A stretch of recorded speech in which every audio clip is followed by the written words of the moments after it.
بسم اللہ الرحمن الرحیم۔ حضرت عبداللہ بن عباس رضی اللہ تعالیٰ عنہ سے مروی ہے کہ اللہ تعالیٰ کے رسول حضرت محمد مصطفیٰ صلی اللہ علیہ وسلم غریبوں، ضرورت مندوں اور محتاجوں کی دل کھول کر مدد کیا کرتے تھے۔ رسول اللہ صلی اللہ علیہ وسلم کے پاس جب کوئی مال غنیمت، صدقات، خیرات، عطیات اور ہدایہ وغیرہ کوئی بھی دے کر جاتے تو آپ صلی اللہ علیہ وسلم اس کو فوراً ہی ضرورت مندوں میں بانٹ دیتے تھے۔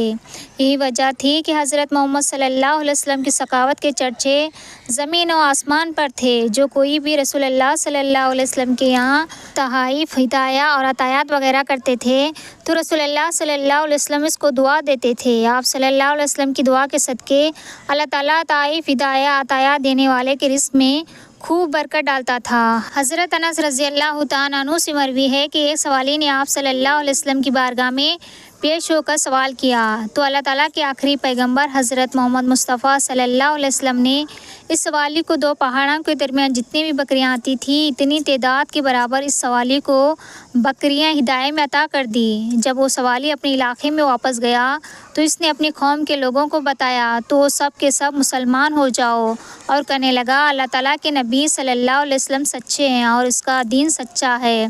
ایک دن آقائے دو جہاں حضرت محمد مصطفیٰ صلی اللہ علیہ وسلم اپنے گھر میں آرام فرما رہے تھے کہ کسی فقیر نے دروازے پر صدا دی کہ کوئی خدا کا نیک بندہ میری مدد کرے، میں بہت ہی مجبور ہوں۔ جب اس فقیر کی صدا رسول اللہ صلی اللہ علیہ وسلم کے کانوں میں پڑی تو رسول اللہ نے حضرت فاطمہ رضی اللہ تعالیٰ عنہا سے دریافت کیا کہ گھر میں کچھ ہے تو سیدہ فاطمہ کی آنکھوں میں آنسو آ گئے اور عرض کی یا رسول اللہ صلی اللہ علیہ وسلم گھر میں 2-3 دن سے فاقہ چل رہا ہے۔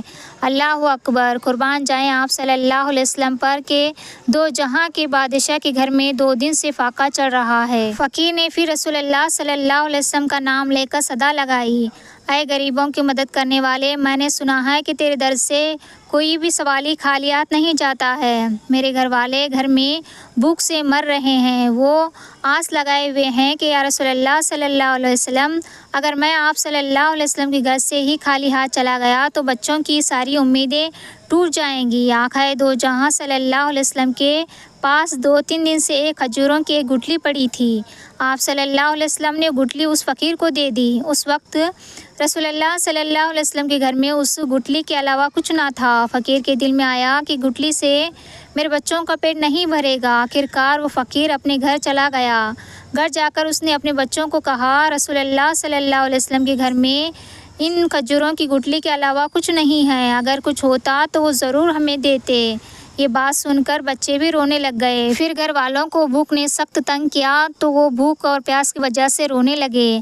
اچانک فقیر کھجور کی گٹھلی کو اپنے منہ میں رکھ کر سو گیا۔ اب کیا کیا جائے؟ اللہ تعالیٰ کی قدرت سے اس گٹھلی سے دودھ اور شہد جاری ہو گیا۔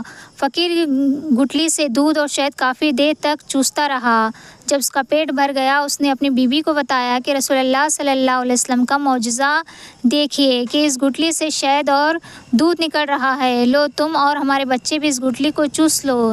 اس طرح سب گھر والوں نے باری باری گٹھلی کو منہ میں رکھ کر چوسنے شروع کیا۔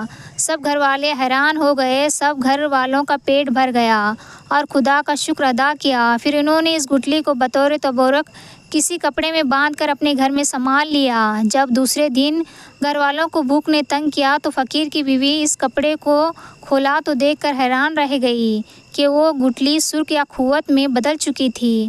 پھر فقیر اور اس کی بیوی نے اس باقوت بگ کو بازار میں 60,000 درہم میں فروخت کر دیا۔ قربان جائیں رسول اللہ صلی اللہ علیہ وسلم کی شان پر کہ آپ صلی اللہ علیہ وسلم نے اس گٹھلی دی جس کی وجہ سے اس غریب کے گھر سے بھوک اور تنگ دستی بالکل ہی ختم ہو گئی۔ اللہ تعالیٰ سے دعا ہے کہ ہم سب کو عشق رسول بنا دے، آمین۔